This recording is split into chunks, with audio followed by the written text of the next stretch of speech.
Vítejte na channelu Jany Bastien, čau Jani. Ahoj. Když se řekne slovenská zpěvačka, protože ty jsi slovenská zpěvačka, že jo? Je to zpěvačka, prosím vás. Tak já si vybavím třeba Katarínu Knechtovou, Celeste Buckingham, ale když se řekne Jana Bastien, co to znamená? Kdo je Jana Bastien? Tak Jana Bastien je 25-ročná holka, ktorá býva v Čechách. No a začala sa venovať hudbe intenzívne, dá sa povedať, rok dozadu. Začala som si točiť kavre, ktoré sú verejne na mojom channeli. Taktiež som začala pracovať v rádiu, tam sa trošku dostávam do toho sveta médií a ide sa tam tak trošku pomaly a postupne. Co to je Bastien? Jmenuje se takhle, anebo to je nějaký pseudonym, nebo jako, jo, protože já jsem si to třeba googlil, já jsem takový jako chlapec šikovný trošičku, tak jsem si to googlil a Bastien to je prosím tě nejobvyklejší jméno v Brazílii. Meno Bastien má celkom takú dlhú históriu, pretože... Tak to nějak zkráť trošičku, prosím tě, ale jak se jmenuješ doopravdy, jako, chceš to říct? No, ja to poviem, Jana Šimurdová, ale za 5 sekúnd to každý zabudne, pretože to je dlhé meno, nesklonné, tak bolo takou núdzou vymyslieť umelecké meno, ale je to trošku bežné. V podstate bolo to také krycie meno na začiatku, pretože rodičia nemohli vedieť, že spievam. Teda nechcel som až tak, keďže študujem medicínu, aby to vedeli. No a v podstate, ako sme uverejňovali stále fotky z tých koncertov, vystúpení, tak mi to blízko a už som stále Jana Bastien a už pod tým menom v podstate ma pozná pomaly každý. To mě taky zajímá, protože já když jsem třeba našim řekl, že chci hrát, což mi teda zakázali, tak řekl, hele ne, ty nebudeš nikde skákat na nějakém pódiu, jak ty jsi mi to řekla? To jsi začala jako doma v pokojíku zpívat a říkala si, jo, já budu Bastien. Vieš čo, ako hudobnícky nás viedli aj so sestrami rodičia od malička, že sme doma spievali náboženské pesničky a neviem čo všetko. No a potom aj v kostole som spievala, na strednej škole som si chodila akože na spev a prípadne som mala takých pár vystúpení, akože besiedky a neviem čo. No a v podstate, ale oni vedeli tú skôr inteligenciu a potrebu mať tú titulu, tak ma skôr orientovali tým smerom. No a práve preto to bolo také tajné, že sa chcem tomu venovať viacej, že chcem chodiť vlastne, že tá umelecká sféra mi je o mnoho bližšia. No a tak som vlastne išla na medicínu, tam v podstate som a študujem. Počkej, bylo to takové, jako, že krákat nebudeš, budeš pěkně vystudovat a pak si dělej, co chceš. Hej, v podstate musíš mať nejaký titul, aby si mal dobre zabezpečenú budúcnosť. No a v podstate to umenie bolo len také, že rozvíjame nejakú ďalšiu stránku nášho dieťaťa. No a ti rodiče, nějaký ten hudební základ tam je? Hrajou na kytaru, hraje pejsek, teta nebo někdo? Jako na podiv, že sa nikto tomu doma nevenuje, tak áno, pretože z každej strany, čo sa týka otcovej strany, tak otec píše básničky a rozprávky, ako on ich neuverejňuje, ale proste píše si to do skrine, si odkladá také hrubé zošity a dokonca dedo z tej strany bol hercom, hrával dobrovoľnícke divadlo a tak. No a z maminej strany, ona je jedna segra a 7 bratov a každý sa venuje jednému hudobnému nástroju, potom vypadne dvom, každý vie spievať. Takže bratranci, sesternice, každý je vedeli v tej umeleckej sfére, máme tam tie základy, ale nikto sa tomu až tak konkrétne nevenuje. No. Musela být docela dobrá muzika doma, ne? Si zober, že na Vianoce, keď sa spievajú koledy, alebo ideme na návštevy, si predstav tú hudbu. To je fakt brutálne, keď sa mi také silné hlasy proste stretnú, tak chalupa sa otriasne. Jak člověk vystoupí tady z toho, protože tady máme spoustu zpěvaček. Za posledních 10 let já myslím, že těch zpěvaček je strašná spousta. Čím je? Za prvé, Jana Bastien zvlášť. Proč bych si jí měl všimnout? Sorry, že to takhle říkám, ale proč bych si jí měl všimnout? Mezi tou hromadou dalších zpěvaček, i když jako určité přednosti vidím, že už má. Ale čeho bych si měl všimnout a co bylo takové to první jako jo, zkusím to. Tak vieš čo, ja som najprv spievala v kostole, takže ja som si nehľadala taký ten svoj štýl. Ako bola to náboženská hudba. To byla Christina Aguilera, jako, trošičku. No, tak ako ale ja som taký extrovertnejší typ, to znamená tým zjavom som nesedela do toho kostola. No a v podstate Jana Bastien je iná tým, že je v podstate extrovertná, je drzá, ale na druhej strane má veľké srdce a to moc ako v tej spievacej kariére nezávaží, ja viem, ale som tým iná a možno aj tú moju muziku, ktorú budem potom robiť, bude takýmto štýlom aj vedená. Že v podstate je veľké množstvo speváčov, ktoré už spievajú, sú výborné, majú v podstate už niečo za sebou odspievané, tak ja by som sa možno k nim aj nevyjadrovala. Ale v podstate ja chcem ukázať v tých piesniach, nakoľko si skladám sama, píšem si texty, tak ja by som chcela v podstate, nech tam je vidno rozsahy, nech sa tam použije nejaká klasika, spojení s tou modernou. No a ja myslím, že ešte na tú tvorbu svoju mám čas. Ako ja už píšem, ale ešte myslím, že mám čas, nakoľko nie som až taký populárny. Teď mám zajímavou otázku, zajímavou question. Můj vzor, Steve Jobs, říkal think different. Myslíte jinak. V čem ty myslíš jinak, než ta hromada těch zpěvaček, co tady byla před tebou? Že tady je fakt jako velká hromada těch pub, co zpívají. Když si člověk otevře internet nebo si pustí rádio, tak jich slyší velkou spoustu. V čem ty seš jiná? Tak vieš čo, svoju tvorbu by som chcela do budúcnosti viesť smerom R&B a popu. Chcela by som to tu priviesť do toho Česka, pretože sú trošku taký konzervatívnejšie ako to naše Slovensko. To si nemyslím. R&B a pop, to je velká skupina lidí, která poslouchá právě tu muziku, protože to na některých rádia. To je fakt, ale až tak z tej českej sféry nemám pocit, že by niekto skladal niečo v angličtine, aby proste boli tam tie R&B feelingy, aby tam boli v podstate tie motívy a tak ďalej, ani tie texty v R&B, čo to vedem v tej drzosti, tej extravagantnosti. Myslím, že v tom budem iná. Ty chceš hrát do Donalda Trumpa, jako Celeste Buckingham, že? Něco takového chceš dosáhnout. Já si pamatuju třeba, protože nějakým způsobem taky dělám v médiích, tak si pamatuju svoji první akci před velkým počtem lidí. A i když já jsem extrovert uvnitř, tak mi to trošku, ano uvnitř, hodně uvnitř, tak mi to trošku hryzalo, a když jsem tam stál a když jsem se postavil před lidi, tak to nebylo tak úplně easy jako předtím. Jaká byla tvoje první větší akce? Jak jsi to pocitovala, nebo co jsi zpívala? Vieš čo, to bolo tento rok konkrétne, bolo to v kvietni, teda v maji. A bola to Kubánska noc, to je taká väčšia, dá sa povedať, najväčšia akcia za celý rok v našom rodnom meste. A bola to moja prvá akcia, kde som spievala v Čaci. Akože, inak spievam akože Žilina, do Ostrava som spievala, XY, ale v Čaci som nikdy nespievala. Na to som dostala pozvanie od organizátorov, že spievať, tak som spievala v hlavnom čase. Takže plné námestie, keď si predstavíš tento Masarykáč, tak plný ľudí, takže... No, počkej, to sa ako sedela doma a dostala si pozvání jako čau, hele, Jano, prosím tebe, Áno. Presne tak. Tak fakt je. Presne takto. Ešte funguje dneska. Áno, lebo oni ma vlastne sledujú na Facebooku, oni ma sledujú na mojom YouTube channele, tak povedali, že fajn, páči sa mne, zaspievaj nám tam proste covery, vyber si pesničky, my ti to odobríme a v podstate budeš spievať. No tak ma dali do hlavného programu, páčil sa im výber, no a v podstate fakt to plné námestie, mňa to tak bavilo, mňa som sa cítila tak skvelo, pretože tí ľudia počúvali ten môj hlas, mala som im odovzdať ten svoj dar, v podstate prežiť tú emóciu s nimi a keď oni akože z začiatku, proste, že kto to je, čo to je, postavila, začala som hovoriť, bolo také neisté. No ale potom, ako som začala spievať, ako som otvorila, dá sa povedať, tie ústa, tak proste tí ľudia sa začali baviť a to bol neskutočný pocit. Zkrátce, je to exhibicionistka. V pohodě, dobrý. První song, který jsi jim zaspívala, byl jaký? První song bol If I Go od Ellie Air. To je taká super pesnička, dynamická. Myslím, že mám na ňu, teraz neviem, či mám na ňu cover, ale asi, keď je záznam live stream, teda záznam z toho vystúpenia, tak je to tam a úplne vidno, ak tí ľudia som proste roztlieskala. Keď predstav si to na meste, tlieska proste, ty ho roztlieskaš, to je pocit na nezaplatenie, fakt. To jako moderátor po 4 panácích, když to už v sobě ti lidi mají, tak to dokážu taky jako v pohodě. Když dneska člověk zpívá, já si to aspoň myslím, protože já zpívám jenom v sebeobraně, ale když dneska člověk zpívá, tak si myslím, že to je hodně o spoluprací. S kým jsi spolupracoval? Nějaké slavné jméno třeba? Tak na Moravskoslezsku je celkom známy DJ Lola. S ním máme vydaný song, volá sa, že Muzika.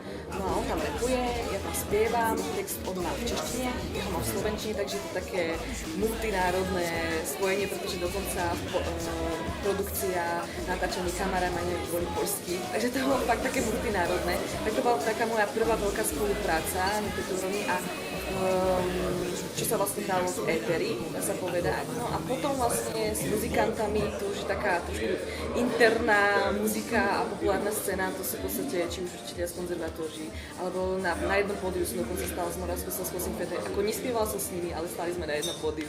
A akože myslím, že to je fajn úspech. Na to, že v podstate 9 mesiacov som nejako, dá sa povedať, v takom povedomí, tak ja to beriem, že aj vďaka tomu Lovovi, že som mohla spolupracovať, je to fajn. A teraz na ďalšie nespomeniem, protože to je taká najvýraznější.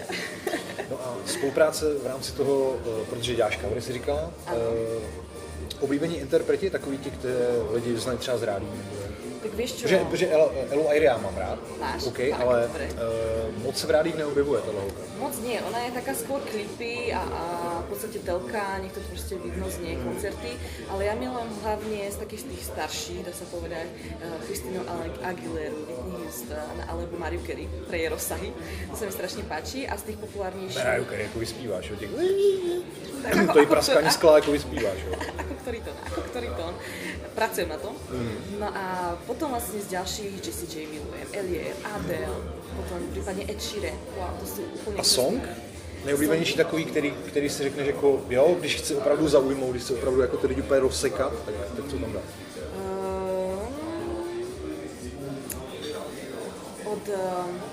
Od Jacksona Who's Loving You. To si spievala teraz na poslednom koncerte. Tam je najvyšší tón G2. A bolo to super. A poviem ti, že som mala pocit, že to publikum mi nezačne tlieskať, pretože boli tak, že moc. Ale nakoniec začali tlieskať, takže to bolo taký, dá sa povedať, taká najvyššia moja meta. To G2 na tom pódiu dať, zaspievať ho tak, aby to bolo pocitovo, že to dávam každý deň. A zvládla som to. Co pro tebe znamenalo 2016 pro Janu Bastien? Tak pre mňa to bol rok veľkého progresu. Aj keď sa to nezdá, že to bolo v podstate počas roka, dá sa povedať, tak rozsortované, ale lepšie je ísť nejako naraz, niečo zvládnuť, ale tak postupne si ísť a stále niekto má vstúpajúcu tendenciu. Takže počas toho roka ty mluvíš ako politici. Co znamená rok 2016 pro Janu Bastien? Tak určite od tej druhej polovice to znamenalo to, že som sa dostala do rádia, že som mohla byť moderátorkou, zlepšiť sa tej mluvenej reči. No už to trošku chytám aj tú češtinu vašu. No a potom som mala hlavne tie koncerty, vydala som nové kavre, ktoré ma veľmi tešia. Od 230 zliadnutí, prípadne menej, som dostala na 3000 až 4000, čo je pre mňa veľký úspech. Dúfam, že to pôjde len ďalej. Na základe toho, že to je v podstate, ešte nie som taký z televízie známy človek, tak ja to berem takto, že to je fajn. A co třeba sítě, jako, kamarád by to řekl takhle. Nechápem. CDčko na ruce. Když máš těch coverů tolik, tak kde máme nějaký set, třeba nějaké LPčko na Soundcloudu nebo na nějakých sítích? Som na Soundcloude, tiež som na River Nation, tam si každý môže ten môj cover pustiť, prípadne určite na YouTube, tam si môže pozrieť prípadne aj ako hlavne spievam, ako otváram tie ústa, sú tam trošku aj videá, prípadne na mojom Facebooku, mám fanpage. To jo, OK, že ti do toho skáču OK, jo, ale lidi dneska jsou leniví, jo. Lidi si řeknou, jo, tak tady naspívala Adele, tady naspívala Elu Airy, tady naspívala Jacksona, no jo, ale tak to bych musel se škrábat na hlavě asi jako půl hodiny. Na jednom místě bych to potřeboval, víš, jako máš to někde? Tak všetko je zhromaždené hlavne na tom YouTube channeli, cez ktorý idem a cez ktoré vlastne som hlavne kaveristkou a ktorý je takou mojou ústredňou, kde uverejňujem tú svoju tvorbu. Letošní rok máme za sebou, fajn, už skoro teda.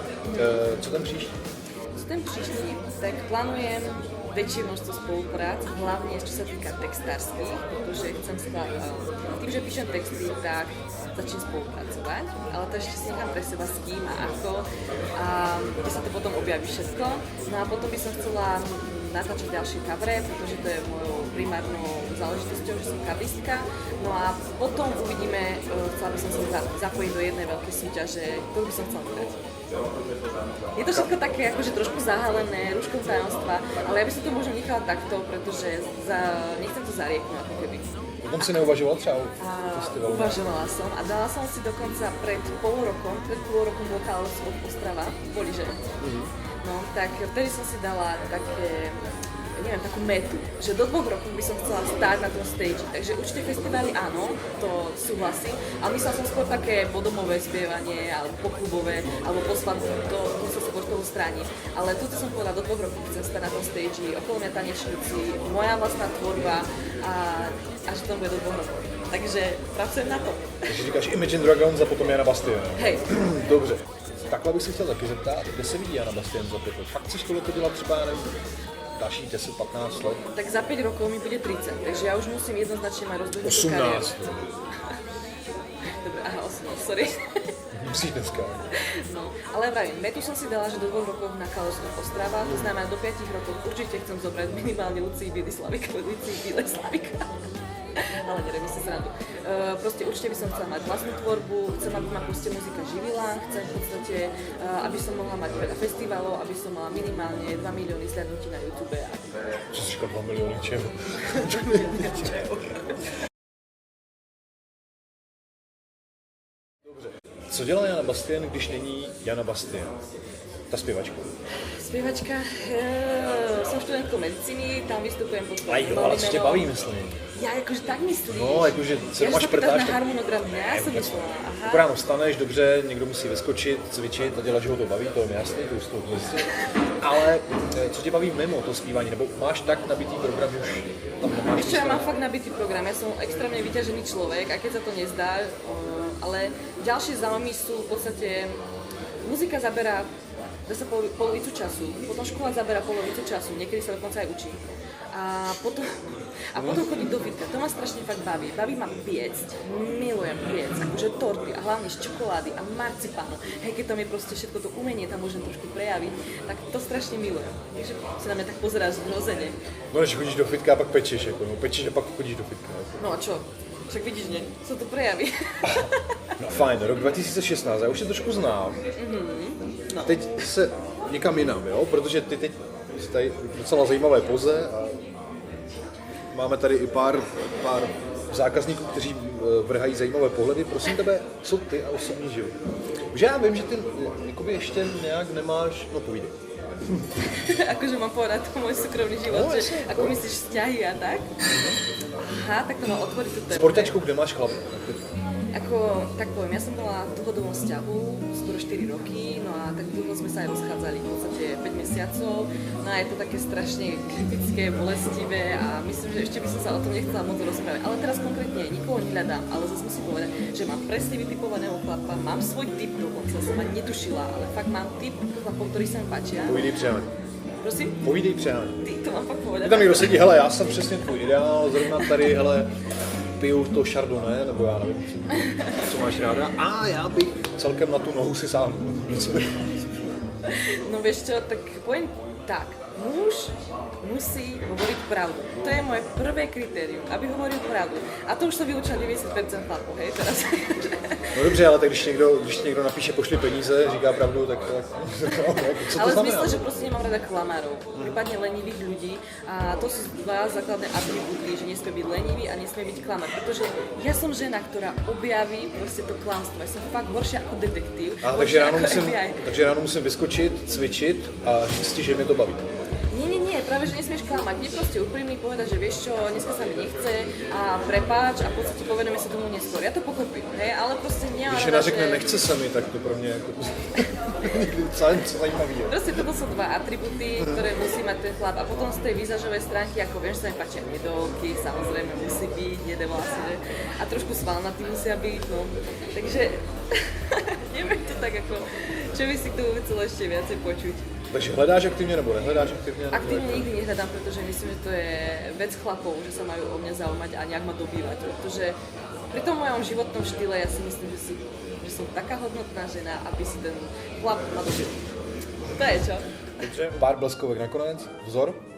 Jednoznačne Jessie J a prípadne Nicole Scherzinger. Moto? Moto? Uha. Na ty se nikdy nevažovala, asi ani nemám. Ty jsi měla dát něco na timeline, na svůj timeline na Facebooku. Jednu jedinou větu, co by to bylo? Ne to moto, ale jednu větu, která by mi měla upoutat. Ťažké otázky, to je to musíš vědět, musíš vědět. Jednu vetu, ale ja som tak upovídaný človek, že v podstate jedna veta nedokáže definovať. Ale musíš. Propláš o marketingu takhle? Jednu vetu? Hej, fakt ja neviem toto. Fakt netuším. Dobrý, super. Pivo, slivovice, rum nebo bodevička? Neříkej víno, prosím. Nie, tak ja som, tým, že som kysučan, tak som viac na tvrdé. Radšej si fakt vypijem tvrdé, ale ja mám radšej vodku a nie jednu z tých si vymenoval. OK, něco nakonec videa, čím by si ho zakončila, tak aby jsme si tě zapamatovali. A mám to hovoriť tebe, alebo jim? To normálně. Pojď, ale proč bych si tě měl teď zapamatovat a proč bych si tě měl pustit dál? Janu Bastian.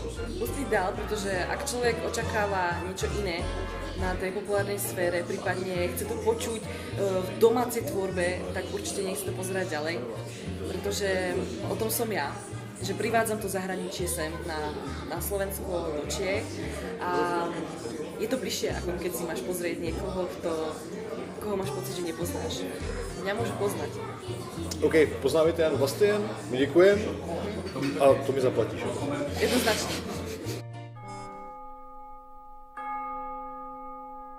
No a ešte na záver by som vám všetkým chcela poďakovať za každé jedno zľadnutie, komentár, za vašu podporu, či už v podstate v podobe tých zľadnutí, alebo takú osobnú, že ma podporíte, podávkate po ramene, že mi to ide, za to vám všetkým ďakujem. No a chcela by som vám popriať krásne sviatky, nech si to užijete v pokoji, v rodine, nech si vypnete Facebook, sociálne všetky médiá, Instagram, až sa naplníte takto fakt dobrou atmosférou a energiou do nového roka, ktorý vám prajem je fakt najúspešnejší, nech sa vám darí a určite ich ma ďalej sledujete, nech vydržíte pri mne, pretože vás čakajú nové veci. Ďakujem vám.